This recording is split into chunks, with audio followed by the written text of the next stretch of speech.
സംസ്ഥാനത്തെ 100-ലധികം പ്രമുഖ ആശുപത്രികൾ, പേരുകേട്ട ഡോക്ടർമാർ, ഇവർ കേരളത്തിലെ 10,000-കണക്കിന് മനുഷ്യ ശരീരങ്ങളെ ബഹിരാഷ്ട്ര കമ്പനികൾക്ക് വേണ്ടി ഗിനിപ്പന്നികളാക്കിയെന്ന ഞെട്ടിപ്പിക്കുന്ന വിവരങ്ങളാണ് 2 മാസത്തോളമായി ഞങ്ങൾ നടത്തിയ അന്വേഷണത്തിൽ വെളിപ്പെടുന്നത്.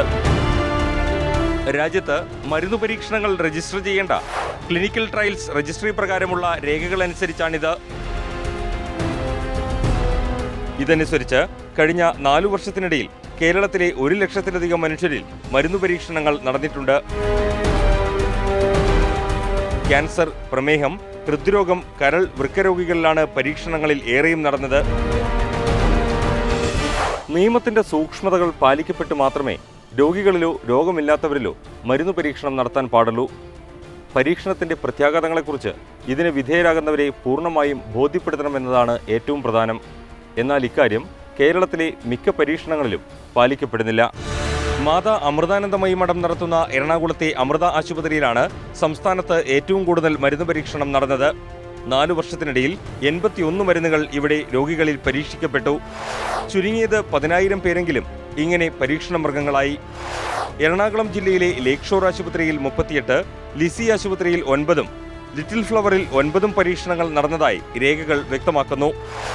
തിരുവനന്തപുരം ജില്ലയിൽ നടന്ന 150ഓളം മരുന്നു പരീക്ഷണങ്ങളിൽ 47 നടന്നത് മെഡിക്കൽ കോളേജിന് സമീപമുള്ള ഹെൽത്ത് ആൻഡ് റിസർച്ച് സെന്റർ എന്ന ആരും അധികം അറിയപ്പെടാത്ത സ്ഥാപനത്തിലാണ് എന്നതും ദുരൂഹമാണ്. തിരുവനന്തപുരം റീജിയണൽ ക്യാൻസർ സെന്ററിൽ 21ഉം ശ്രീചിത്രയിൽ 22ഉം ഗോകുലം മെഡിക്കൽ കോളേജിൽ 2009 ശേഷം മാത്രം 17 പരീക്ഷണങ്ങൾ അരങ്ങേറി. അനന്തപുരി ആശുപത്രിയിൽ 9ഉം ജ്യോതിദേവ് ഡയബറ്റിക് സെന്ററിൽ 9ഉം PRS ആശുപത്രിയിൽ 7ഉം സർക്കാർ മെഡിക്കൽ കോളേജിൽ 11 പരീക്ഷണങ്ങൾ നടന്നു. Thrissur Jubilee Mission, West Fort, Elite, Mother Hospital എന്നിവിടങ്ങളിലായി 50-നടുത്ത് പരീക്ഷണങ്ങൾ നടന്നു. Palakkad Sai Hospital, Palakkad Diabetic Centre എന്നിവിടങ്ങളിലും പരീക്ഷണങ്ങൾ നടന്നു. കോഴിക്കോട് ബേബി മെമ്മോറിയൽ ആശുപത്രി, മിംസ്, തലശ്ശേരിയിലെ മലബാർ ക്യാൻസർ സെന്റർ, കണ്ണൂരിലെ ധനലക്ഷ്മി ഹോസ്പിറ്റൽ എന്നിവിടങ്ങളിലും പരീക്ഷണങ്ങൾ നടക്കുന്നു. ഉത്തരം കിട്ടാത്ത ചോദ്യങ്ങൾ ഇവയാണ്: കഴിഞ്ഞ 10 വർഷത്തിനിടയിൽ കേരളത്തിൽ എത്ര മരുന്നു പരീക്ഷണങ്ങൾ, എത്ര മനുഷ്യ ശരീരങ്ങളിൽ നടപ്പാക്കി? മരുന്നു പരീക്ഷണത്തിന് ഇരയായവരിലെ പാർശ്വഫലങ്ങളെക്കുറിച്ച് സർക്കാരിന് ഏതെങ്കിലും തരത്തിൽ ബോധ്യമുണ്ടോ? മരുന്നു പരീക്ഷിക്കപ്പെട്ട ആളുകളുടെ ഇപ്പോഴത്തെ ആരോഗ്യസ്ഥിതി എന്ത്? ആർക്കെങ്കിലും ജീവാപായം സംഭവിച്ചിട്ടുണ്ടോ? മരുന്നു പരീക്ഷണം എന്ന പേരിൽ കേരളത്തിൽ നടന്നത് നഗ്നമായ മനുഷ്യാവകാശ ലംഘനങ്ങളും കുറ്റകൃത്യവുമാണെന്നാണ് ഇന്ത്യ വിഷൻ നടത്തിയ അന്വേഷണത്തിൽ വ്യക്തമായത്.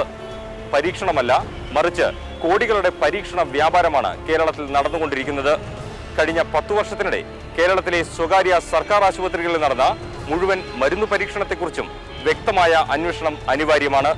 Cameraman S. സുരേഷ് കുമാറിനൊപ്പം PR സരിൻ, ഇന്ത്യ വിഷൻ.